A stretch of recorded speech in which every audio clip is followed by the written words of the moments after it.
Hello friends, welcome back to my channel. তো দেখুন, প্রথমে আমি দুটো লেস কেটে নেব ডরি বানানোর জন্য। তো এটা টাচরা পট্টিভাবে কাটতে হয়, তো আমি টাচরা পট্টিভাবে কাটছি।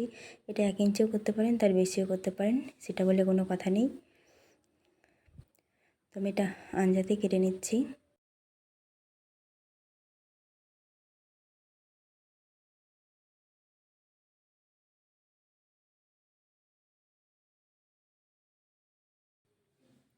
দেখুন, দুটো আমার রেডি হয়ে গেছে।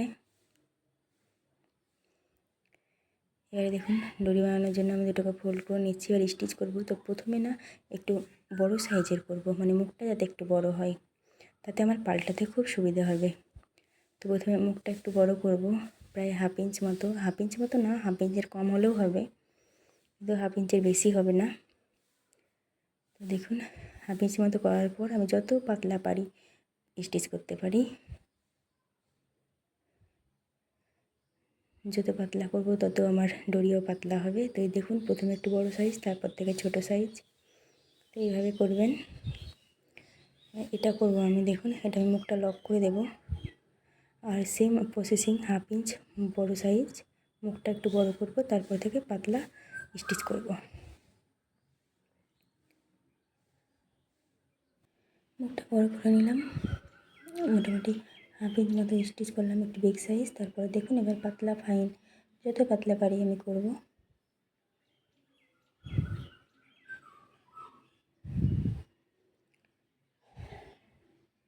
দেখুন, এভাবে এটা স্টিচ করে নিলাম।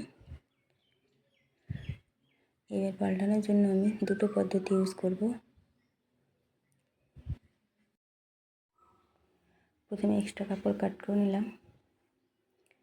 এবার কর্নারের কাপড়টা আমি ভিতর দিকে নিয়ে যাব, ওই দিকে নিয়ে যাওয়ার চেষ্টা করব। তো মুখটা যেহেতু বড় আছে, তো আমার এটা ইজিলি হয়ে যাবে। মুখটা বড় করার এটাই সুবিধে। কাপড়টা এভাবে করে তাড়াতাড়ি উল্টানো যাবে। দেখুন, ভেরি ইজিলি হয়ে গেল। এবার আমি নেক্সট আরেকটা ছোটো সুতোর সাহায্যে করব। তো এটা দেখুন, ছোটো সুতোর সাহায্যে করব, এটা কিন্তু লক করা নেই। তো প্রথমে আমি ছোটো সুতো দিয়ে লক করে নিচ্ছি। এবার চুজটা আমি ভেতর দিয়ে ওদিকে নিয়ে যাব।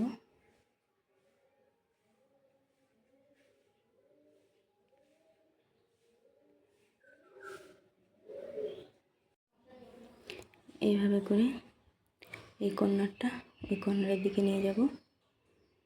তো দেখুন, এদিকটা ভেতরের দিকে ভরে দিলাম চুচের সাহায্যে। এভাবে করে আস্তে আস্তে করে টান দেব। তোমার এই কর্নারটা চলে আসবে এদিকে। এই দেখুন, তো এটাও আমার ফাইনালি হয়ে গেল। সো আপনাদের কোন পদ্ধতিটা বেশি বেটার মনে হয় অবশ্যই কমেন্ট করে আমাকে জানাবেন। তো আজকের জন্য এই পর্যন্ত। Thank you for watching.